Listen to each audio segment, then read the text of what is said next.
جب اللہ تعالیٰ کا دیدار کر کے اپنی جنت میں واپس آئیں گے تو ان کی حوریاں دیکھ کر کے ان کی بیویاں جو ہوں گی انہیں دیکھ کر کے کہیں گے آپ میرا شوہر نہیں ہے.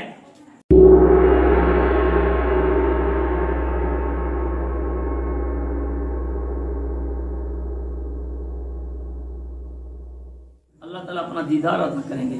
جب اللہ کا دیدار نصیب ہو جائے گا تو سب کے چہرے کی چمک جو ہے نا بدل جائے گی. چہرہ اور روشن ہو جائے گا اور خوبصورت ہو جائیں گے. جنتی جب اللہ تعالیٰ کا دیدار کر کے اپنی جنت میں واپس آئیں گے تو ان کی حوریاں دیکھ کر کے ان کی بیویاں جو ہوں گی انہیں دیکھ کر کے کہیں گے آپ میرا شوہر نہیں ہے. آپ کا چہرہ بدل گیا, چمکدار ہو گیا, زیادہ روشن ہو گیا. تو جنتی کہیں گے نہیں تمہارا ہی شوہر ہوں, اس لیے کہ اللہ کا دیدار ہوا, اللہ کی طرف سے انعام و اکرام کیا گیا. عرض کر رہا تھا جنتی جنت میں جائیں گے, جہنمی جہنم میں جائیں گے. جہنمیوں کو موقع نہیں ملے گا, لیکن جنتی آپس میں تذکرہ کریں گے. اس منظر کو یاد کیجئے دوست. قرآن کہتا ہے فی جنات یتساءلون عن المجرمین ما سلککم فی سقر. جنتی آپس میں تذکرہ کریں گے. کوئی کہے گا بھائی یہاں میرا بیٹا نظر نہیں آتا, کوئی کہے گا میری بیٹی نظر نہیں آتی, کوئی کہے گا میری بیوی نظر نہیں آتی, کوئی کہے گا کوئی عورت کہے گی, بیوی کہے گی میرا شوہر نظر نہیں آتا, یہ ماں کہے گی بیٹی نظر نہیں آتی, بیٹی کہے گی ماں نظر نہیں آتی. یہ اس طریقے سے جناب آپس میں تذکرہ کریں گے. تو کہیں گے بھائی یہاں تو ٹھکانے دو ہیں, جنت یا جہنم. جنت میں نہیں ہے تو یقین ہے کہ وہ جہنم میں ہوں گے. چلو چل کر کے دیکھا جائے. اجازت لی جائے گی, انہیں اجازت مل جائے گی. وہ جہنم کے دروازے کے سامنے جا کے کھڑے ہو جائیں گے. کون؟ جنتی جائیں گے. جا کر کے جہنمیوں کو دیکھیں گے دہکتی ہوئی آگ میں جل رہے ہیں. کسی کا بیٹا جل رہا ہے, کسی کی بیوی جل رہی ہے, کسی کی بہن جل رہی ہے, کسی کا باپ جل رہا ہے, کسی کا شوہر جل رہا ہے, کسی کا چہتا اور لاڈلا دوست جل رہا ہے. دنیا میں بڑے بڑے لوگ ایسے تھے جن جہاں غریبوں کی پہنچ نہیں ہوا کرتی تھی, امیروں کی پہنچ ہوا کرتی تھی, ایسے لوگ جہنم میں جل رہے ہوں گے.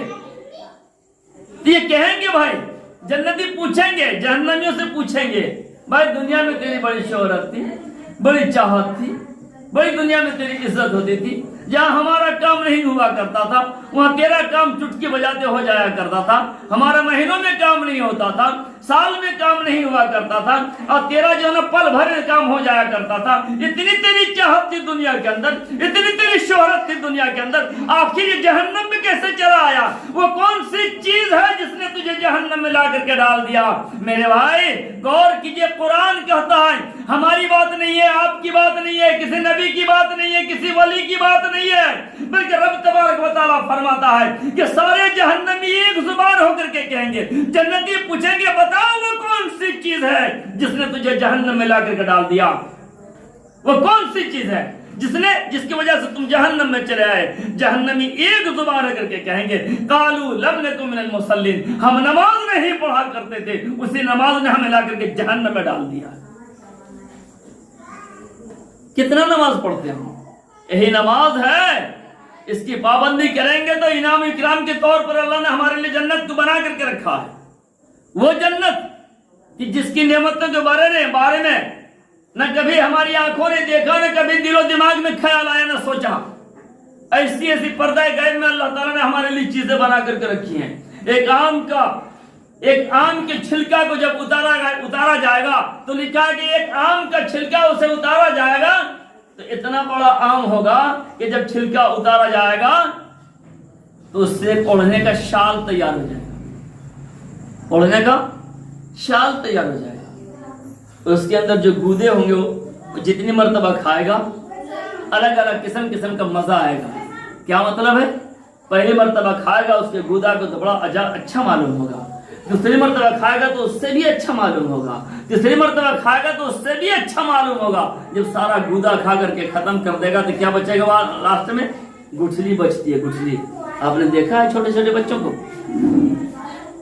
جب آندھی چلتی ہے تو آم جو جھڑتے ہیں درخت سے تو بچے چن کر کے لاتے ہیں, تو اس کو توڑتے ہیں, توڑنے کے بعد آم کو کھاتے ہیں اور اس سے جو گٹھلی نکلتی ہے تو کیا بولتے ہیں؟ چھوٹے چھوٹے بچے ایسے کر کے لیتے ہیں اور بولتے ہیں کو ہمر کندی کے بہار, بولتا ہے کہ نہیں بولتا چھوٹا چھوٹا بچہ؟ حقیقت دیکھیے, حقیقت دیکھیے.